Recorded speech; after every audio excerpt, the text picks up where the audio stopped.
Shalom Ibu dan teman-teman, kami dari kelompok 2 yang beranggotakan Alfionita, Jane, Keisha, dan juga Rosifa saat ini akan mempresentasikan hasil diskusi kami mengenai identifikasi bakteri metanotrof dengan PCR dan DNA sequencing untuk pengolahan limbah cair kelapa sawit.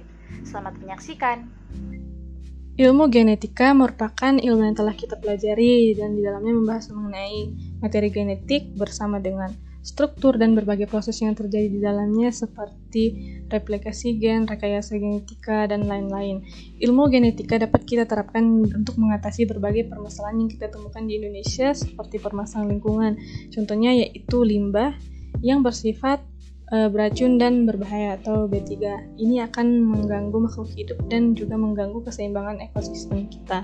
Nah, di Indonesia sendiri terdapat sangat banyak industri untuk mengolah minyak kelapa sawit. Pada Kalimantan Timur sendiri dapat ditemukan terdapat 49 pabrik.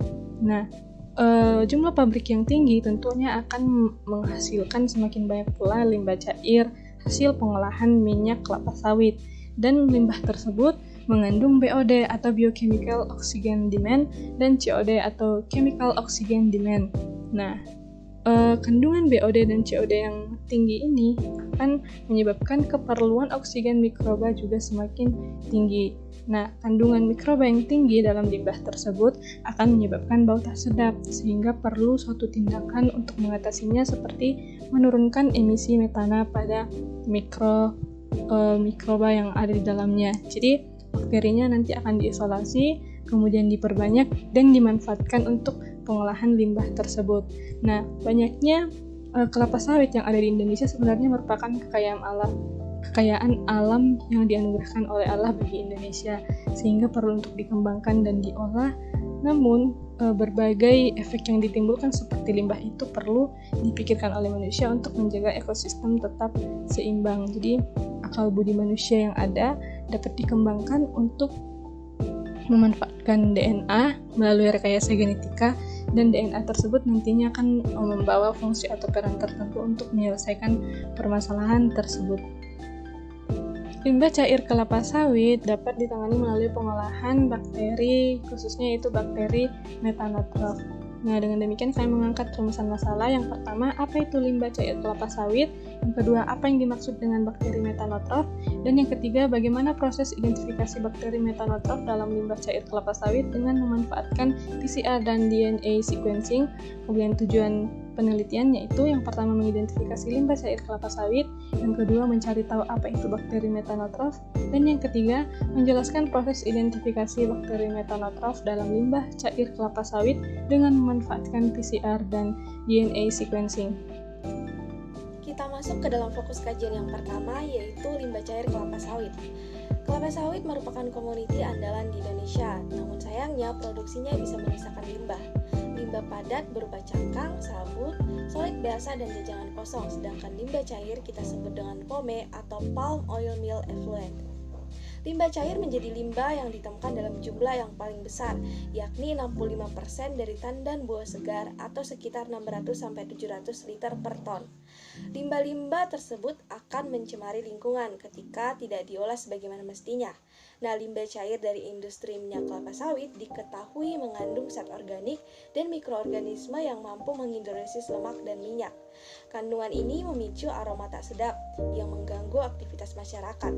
Aroma tersebut dapat ditangani dengan menurunkan emisi metana yang dihasilkan dari mikroorganisme. Salah satu senyawa yang dihasilkan dari limbah cair adalah metana. Nah, metana merupakan komponen utama dari gas alam, yaitu sebesar 75% dari komposisi keseluruhan. Metana digolongkan ke dalam salah satu gas rumah kaca yang menjadi faktor utama terjadinya pemanasan global karena kemampuannya dalam merusak lapisan ozon. Metana pada umumnya mudah terbakar dan juga bisa menyebabkan ledakan apabila konsentrasinya mencapai 5-15% di udara. Selain itu, metana juga dapat menimbulkan keracunan yang berdampak pada kesehatan seperti asfiksia atau gangguan saluran pernapasan karena darah tidak mampu melepas karbon dioksida dan kekurangan oksigen. Setelah mendengar penjelasan dari slide sebelumnya, kita melihat bahwa limbah cair dari kelapa sawit itu dapat memberikan dampak yang buruk bagi lingkungan. Maka, pada fokus kajian yang kedua ini, kita menawarkan solusi yaitu dengan memanfaatkan bakteri metanotrof. Bakteri metanotrof ini merupakan bakteri gram negatif. Bakteri ini adalah bakteri aerob yang dapat hidup di permukaan tanah yang digenangi oleh air. Bakteri ini memiliki kemampuan untuk mengoksidasi metana sebagai sumber karbon dan energi bagi bakteri tersebut. Kemampuan dari bakteri ini disebabkan karena bakteri tersebut memiliki enzim MMO atau enzim metan monooksigenase yang mampu untuk mengkatalisis metana menjadi metanol. Nah, bakteri metanotrof ini akan sangat aktif apabila terdapat oksigen. Gambar dari bakteri metanotrof dapat kita lihat pada gambar di slide ini. Sehingga dapat kita katakan atau kita simpulkan bahwa bakteri metanotrof ini dapat kita manfaatkan untuk mengurangi emisi gas metana ke atmosfer karena kemampuan yang dimiliki oleh bakteri metanotrof untuk mereduksi gas metana. Selanjutnya adalah metode yang digunakan untuk identifikasi bakteri metanotrof, yaitu PCR dan DNA sequencing. Kita masuk ke bagian pertama, yaitu PCR atau Polymerase Chain Reaction, di mana ini merupakan satu teknik atau metode yang memanfaatkan enzim polimerase untuk amplifikasi dan sintesis DNA secara in vitro. Metode ini awalnya dikembangkan oleh Karimulis pada tahun 1985. Prinsip dari PCR ini adalah untuk menggandakan atau memperbanyak DNA dengan inisiasi enzim dan pelekatan primer secara termal. Dalam melakukan PCR ini terdapat beberapa komponen yang dibutuhkan seperti potongan DNA, primer, deoksiribonukleotida trifosfat atau DNTP, enzim DNA polimerase, dan senyawa buffer. Secara garis besar, PCR terdapat 3 tahapan, yaitu denaturasi atau pembukaan untayan DNA, lalu annealing atau pelekatan atau penempelan primer, dan elongasi yaitu pemanjangan primer. Nah, PCR ini umumnya digunakan dalam melakukan identifikasi sidik jari, dalam melakukan cloning atau juga identifikasi organisme seperti pada penelitian ini yang identifikasi ini dilakukan dengan bantuan komputasi DNA. Bagian yang kedua adalah DNA sequencing, salah satu komponen yang berperan penting yang menentukan keberhasilan dari DNA sequencing ini adalah primer. Nah, primer ini merupakan satu untai tunggal molekul oligonukleotida yang terdiri dari kurang lebih 30 basa. Nah, teknik DNA sequencing ini merupakan satu teknik yang sequencing atau mengurutkan basa nukleotida dari satu segmen DNA. Nah, dalam DNA sequencing ini juga terdapat beberapa tahapan seperti preparasi template DNA, lalu annealing, kemudian sequencing atau pengurutannya, dan terminasi. Nah, hasil dari DNA sequencing ini nantinya akan dicocokkan dengan data yang ada untuk melihat tingkat homologi atau kesamaan dengan organisme lain. Terdapat 4 tahapan dalam proses identifikasi ini, yaitu yang pertama ada isolasi bakteri, lalu uji pewarnaan gram, kemudian PCR dan DNA sequencing. Kita masuk ke bagian yang pertama, yaitu isolasi bakteri. Isolasi bakteri ini dilakukan dengan tujuan untuk mendapatkan biakan murni dari bakteri untuk nantinya mempermudah proses identifikasi. Nah, prinsip dari isolasi bakteri ini adalah untuk memisahkan bakteri dari bakteri atau mikroorganisme lain pada satu campuran mikroba. Dalam proses identifikasi ini dilakukan dengan menggunakan sampel limbah sebanyak 1 ml yang diinokulasikan dengan 50 ml media nitrate mineral salt atau NMS pada botol 100 ml. Nah, botol tersebut kemudian ditutup rapat dengan karet septum butil dan diinkubasi selama 5-6 hari pada suhu kamar. Kemudian dilakukan proses seleksi dengan 2 enzim, yaitu ada soluble methane monooxygenase dan juga particulate methane monooxygenase. Yang pertama adalah seleksi dengan enzim SMMO, di mana enzim ini dapat mengoksidasi hidrokarbon dan juga beberapa halogen. Nah, apabila isolat yang diteliti itu mengandung enzim ini, maka akan menunjukkan perubahan warna menjadi warna ungu pada isolat.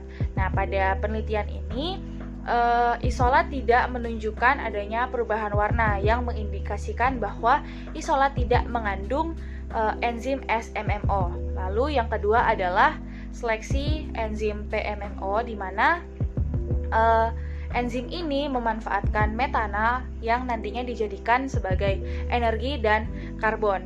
Nah, uji ini dilakukan untuk melihat aktivitas oksidasi enzim berdasarkan konsentrasi yang diberikan. Dari uji ini dilihat bagaimana aktivitasnya dan kemudian dipilih isolat AMD13 untuk dilanjutkan ke proses selanjutnya, yaitu proses uji pewarnaan gram. Setelah melakukan isolasi bakteri dan kita mendapatkan isolat AMD13, langkah selanjutnya adalah dengan uji pewarnaan gram. Tujuan dari uji pewarnaan gram ini adalah untuk mengetahui sifat gram dari bakteri dan juga morfologinya, apakah bakteri gram negatif atau bakteri gram positif. Nah, bahan yang akan kita gunakan pada uji pewarnaan gram ini adalah kristal violet, lugol, etanol 95%, safranin, kertas serap, dan juga minyak emersi. Langkah-langkah yang dapat kita lakukan adalah langkah pertama, kita mengambil isolat AMD13 yang telah kita isolasi tadi, kemudian kita letakkan di atas kaca objek. Setelah itu, kita teteskan 1 tetes aquades ke atas gelas objek tersebut. Kemudian kita ambil kristal violet dan kita teteskan, kemudian kita diamkan selama 1 menit. Setelah itu, cuci dengan air mengalir. Langkah berikutnya adalah ambil lugol, kemudian teteskan ke atas gelas kaca objek. Setelah itu, diamkan kembali selama 1 menit dan cuci lagi menggunakan air mengalir. Langkah berikutnya adalah dengan meneteskan alkohol 95%, kemudian kita diamkan sekitar 10-20 detik. Kemudian kita cuci lagi dengan air mengalir. Setelah itu, kita ambil safranin, kita teteskan ke kaca objek, kemudian kita diamkan sekitar 20-30 detik, kemudian kita cuci lagi dengan air mengalir. Setelah langkah-langkah tersebut, kita keringkan dengan menggunakan kertas serap. Langkah yang terakhir, kita dapat mengambil minyak emersi, kemudian kita tambahkan pada kaca objek, lalu kita amati di bawah mikroskop. Hasil dari uji pewarnaan gram ini adalah bahwa isolat AMD13 tersebut merupakan bakteri gram negatif. Hasilnya dapat kita lihat pada gambar berikut ini yang menunjukkan bahwa bakteri tersebut merupakan bakteri gram negatif yang ditandai dengan pewarnaannya yang menjadi warna pink. PCR merupakan proses amplifikasi gen 16 srRNA. Nah, gen ini merupakan gen penanda yang baik dimanfaatkan dalam proses identifikasi karena proses keakuratannya yang tinggi dalam waktu yang relatif singkat. Sedangkan amplifikasi sendiri merupakan perbanyakan DNA secara in vitro. Nah, dalam tahapan ini beberapa kondisi yang perlu diperhatikan, yaitu pra-PCR yang dilakukan pada suhu 94 derajat Celcius selama 2 menit, kemudian denaturasi pada suhu 92 derajat Celcius selama 45 detik, kemudian annealing primer pada suhu 55 derajat Celcius selama 45 detik, kemudian elongation pada suhu 72 derajat Celcius selama 45 detik, dan post-PCR pada suhu 72 derajat Celcius selama 10 menit. Nah, nanti DNA hasil PCR ini akan dipisahkan dengan elektroforesis mini-gel dengan menggunakan gel agarosa. Nah, analisis molekuler nanti akan dilakukan untuk mengidentifikasi DNA hasil isolat dari bakteri, yakni DNA yang telah kita isolasi dari kultur bakteri, dalam hal ini menggunakan AMD13. Nah, nantinya DNA itu akan dijadikan cetakan saat amplifikasi menggunakan PCR, dan primer yang digunakan yaitu primer 16S rRNA. Nah, hasil amplifikasi ini nanti merupakan amplikon seukuran 1300 BP. Nah, angka tersebut menunjukkan bahwa primer mampu beramplifikasi pada wilayah 16S rRNA bakteri. Nah, hasil PCR kemudian akan dimurnikan menggunakan kit komersial. Hasilnya dapat dilihat pada gambar di samping. Selanjutnya adalah DNA sequencing. Tujuannya secara umum untuk mengidentifikasi identitas, kemiripan, dan fungsi gen atau fragmen DNA lainnya pada isolat yang sedang diuji. Secara spesifik pada penelitian ini bertujuan untuk mengidentifikasi spesies bakteri yang ada pada isolat AMD13. Pada tahap ini nantinya hasil sekuen disejajarkan dengan data genbank menggunakan program BLASTn dari situs NCBI. Jadi DNA sequencing ini merupakan tahap yang dilakukan setelah melewati PCR, yaitu untuk mengurutkan basa nukleotidanya. Jadi, sekuen DNA gen penyandi 16S rRNA dianalisis menggunakan BLASTn dan NCBI. Pencarian nama spesies dilihat dari inden dengan nama-nama spesies yang ditampilkan pada NCBI. Nilai inden yang semakin tinggi menunjukkan kekerabatan yang dekat dengan spesies yang dianalisis. Semakin dekat kekerabatannya, maka semakin besar kemiripan inden dengan sekuens yang dimiliki pada data genbank. Hasil sequencing pada penelitian ini memiliki inden sebesar 98% dengan beberapa strain dari Klebsiella sp. Dengan demikian, isolat AMD13 diidentifikasi sebagai bakteri Klebsiella sp.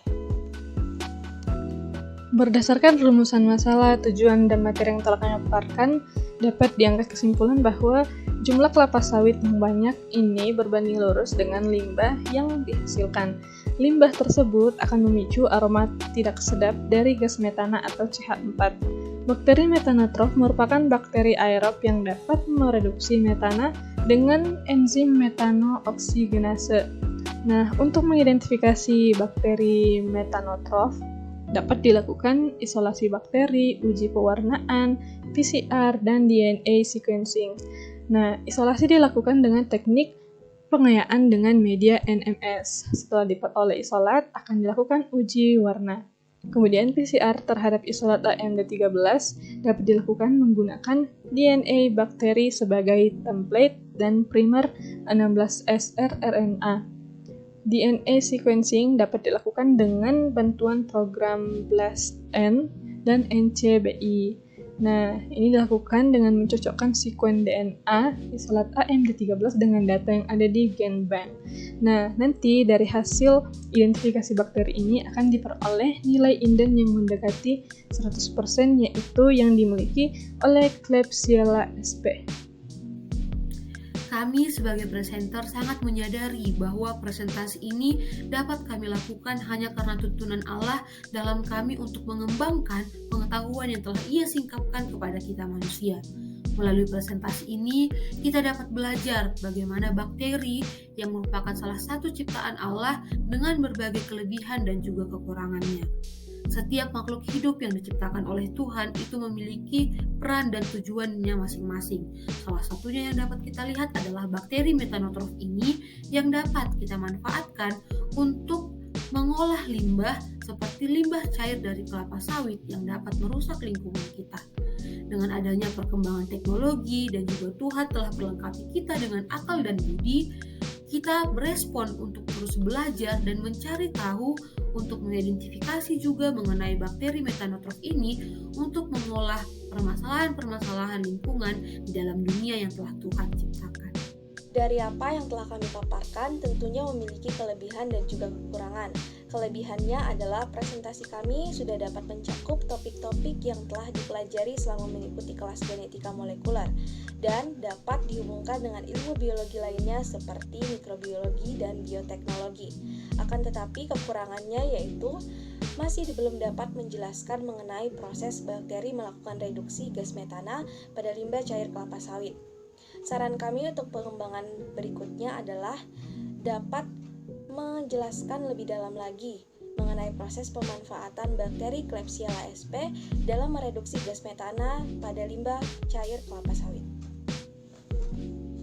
Berikut adalah sumber-sumber yang kami gunakan sebagai referensi dalam kami menyusun materi ini.